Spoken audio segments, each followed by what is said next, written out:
Everyone, good morning and welcome back to my another video. तो friends, कैसे हो आप लोग? आई होप कि आप सब अच्छे हो, स्वस्थ हो, मस्त हो और अपने स्टडी में व्यस्त हो गाइस। तो अगर आप लोग ठीक नहीं होंगे तो भी ठीक हो जाएंगे, क्योंकि आज की खबर ही कुछ ऐसी है।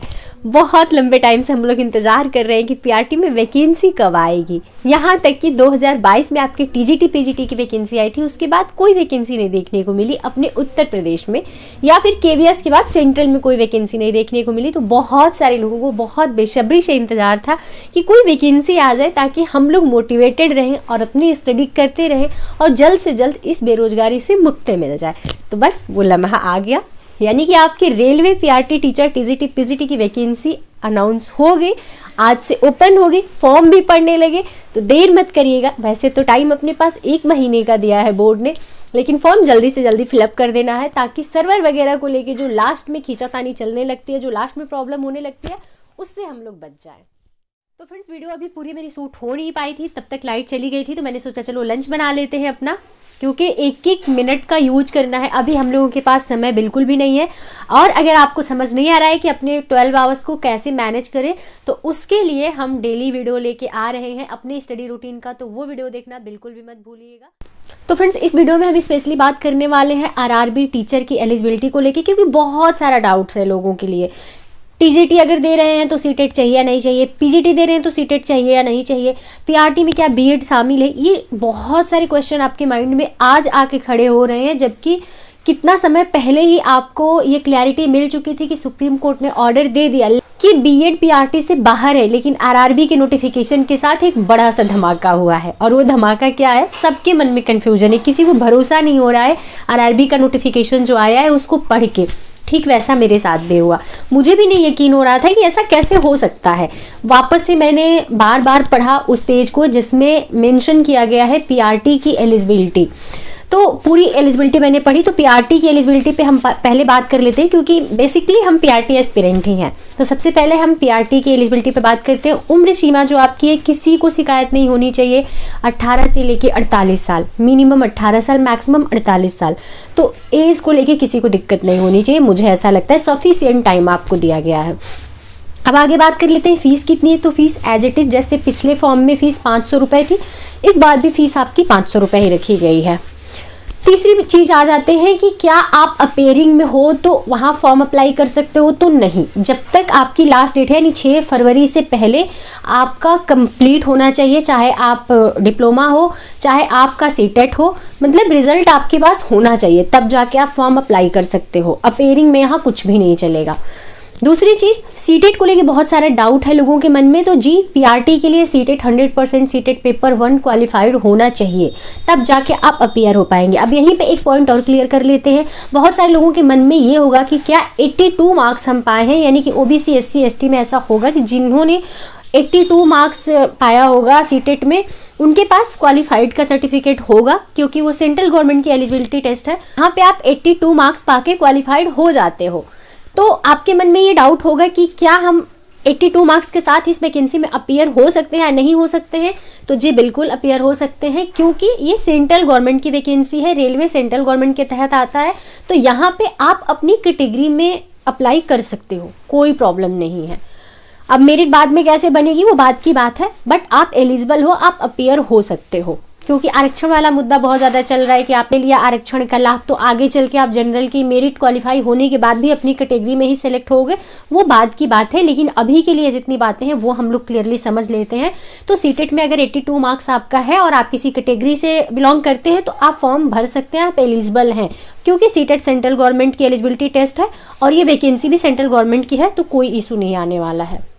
अब जो सबसे मेन पॉइंट है समझने वाला, वो क्या है? वो ये है कि जब आप एलिजिबिलिटी वाला पॉइंट पढ़ते जाएंगे तो सबसे नीचे वाली एक लाइन जो है वो मेंशन की गई है कि आपके पास अगर ग्रेजुएशन है, ग्रेजुएशन के साथ में बीएड, क्लियर शब्दों में लिखा है, अगर बीएड है तो आप इस फॉर्म को भर सकते हैं। आपके पास पेपर 1 है सीटेट का। तो अब ये सवाल उठता है क्या यहाँ पे बीएड एलिजिबल है? तो जी हाँ, अभी के आपके नोटिफिकेशन के अकॉर्डिंग बीएड एलिजिबल है।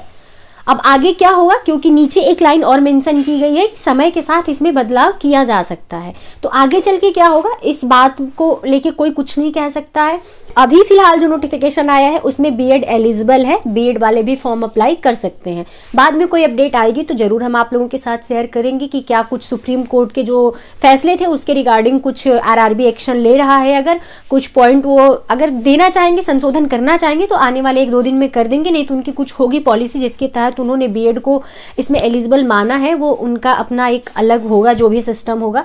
क्योंकि आपने देखा होगा वहाँ पे पीआरटी टीचर के लिए हिंदी और इंग्लिश भी नहीं है वहाँ के सिलेबस में, तो हर बोर्ड की अपनी अलग अलग पॉलिसी होती है। तो उनकी जो भी पॉलिसी हो, जिस भी पॉलिसी के तहत वो अपना एक एलिजिबिलिटी क्राइटेरिया डिसाइड किए हों, जो भी उनके फैक्टर्स रहे होंगे, और नीचे वो एक लाइन जो मेंशन किए वो बहुत कुछ कहती है लाइन। बट जब आएगा अपडेट कोई आरआरबी बोर्ड की तरफ से तब हम आप लोगों के साथ शेयर कर देंगे। अभी फिलहाल के लिए यही अपडेट है कि पीआरटी में डिप्लोमा वाले भी एलिजिबल हैं, यानी कि जो डीएलएड कर रहे हैं वो भी एलिजिबल हैं, बीएड एस्पिरेंट हैं वो भी एलिजिबल हैं। तो कोई संशय आपके मन में नहीं होना चाहिए, आप फॉर्म फिलअप कर सकते हैं।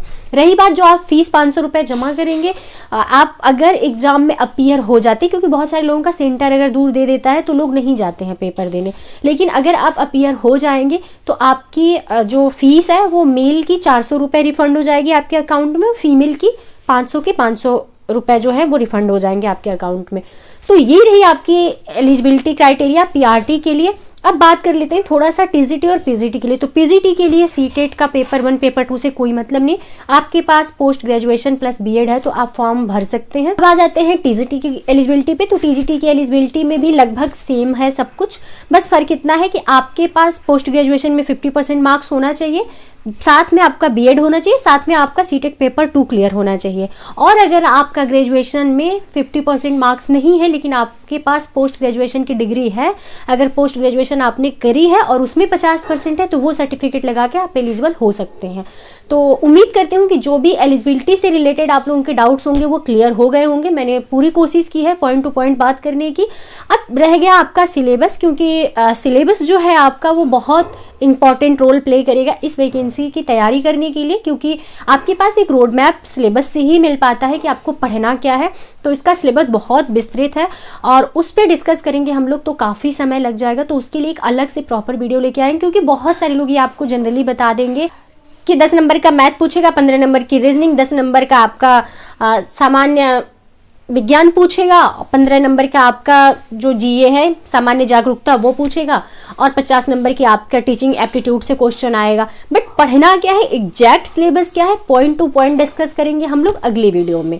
ये एक सामान्य सी जानकारी थी और खास करके ये वीडियो मैंने बनाई थी एलिजिबिलिटी के लिए, जो भी आप लोगों के मन में डाउट हो वो क्लियर हो जाए। अब आगे की एग्जाम का पैटर्न क्या होगा उससे रिलेटेड भी एक वीडियोज आएगी, क्योंकि एक वीडियो में अगर बहुत सारी बातें करेंगे तो जरूर कुछ ना कुछ पॉइंट हमारे रह जाएंगे। तो हम नहीं चाहते कि वीडियो देखने के बाद भी कोई कंफ्यूजन आपके माइंड में रहे। तो एग्जाम पैटर्न क्या होगा, कितने क्वेश्चन बनेंगे, इसमें जो सिलेक्शन मोड है वो आपका क्या केवल आपका CBT 1 यानी CBT 1 CBT 2 इसलिए मैं बोल रही हूँ क्योंकि आपका एक रिटन एग्जाम होगा 100 मार्क्स का, उसके बाद भी एक स्किल टेस्ट का आपका पेपर मतलब स्किल टेस्ट होगा जिसके मार्क्स इसमें ऐड होंगे।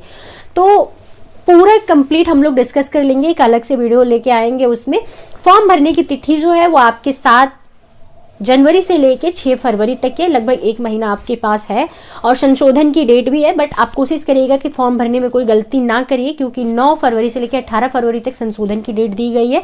तो ऐसी कोई मिस्टेक मत करिएगा कि संशोधन करने की नौबत आए अपने फॉर्म में। पूरा रिलैक्स होके अच्छे से जानकारी लेके डिटेल अपनी अच्छे से भरिएगा, ताकि एक बाद में भी ये टेंशन ना रह जाए, उलझन ना रह जाए कि हमें करेक्शन करना है अपने फॉर्म में, क्योंकि वो बहुत हेडेक का काम होता है। और मुझे लगता है कि थोड़ा सा समय ले लीजिए फॉर्म भरने में, लेकिन कोई गलतियां मत करिए। तो चलिए इस वीडियो को यहीं पे एंड करते हैं। सिलेबस वाली वीडियो बहुत जल्द आएगी, शाम को आ रही है हमारी स्टडी रूटीन की वीडियो, जिसमें हमने 12 आवर्स का स्टडी चैलेंज लिया है। तो आप उसमें पार्टिसिपेट कर रहे हैं या नहीं, अगर नहीं कर रहे हैं तो अभी से चैनल को सब्सक्राइब कर लीजिए और मेरे साथ स्टडी चैलेंज में पार्टिसिपेट करिए। 21 डेज का प्लान है, 12 आवर्स का स्टडी चैलेंज है, तो बहुत आपके लिए बेनिफिशियल होगा। आप अगर नहीं शेड्यूल बना पा रहे हैं तो उससे आपको काफ़ी हेल्प मिलेगी। तो चलिए उम्मीद करते हैं वीडियो पसंद आएगी। वीडियो पसंद आएगी तो वीडियो को लाइक जरूर कर दीजिएगा। चैनल पर करना है तो चैनल को सब्सक्राइब करके बेल आइकन प्रेस कर दीजिएगा। मिलते हैं नेक्स्ट वीडियो में अपने स्टडी रूटीन के साथ।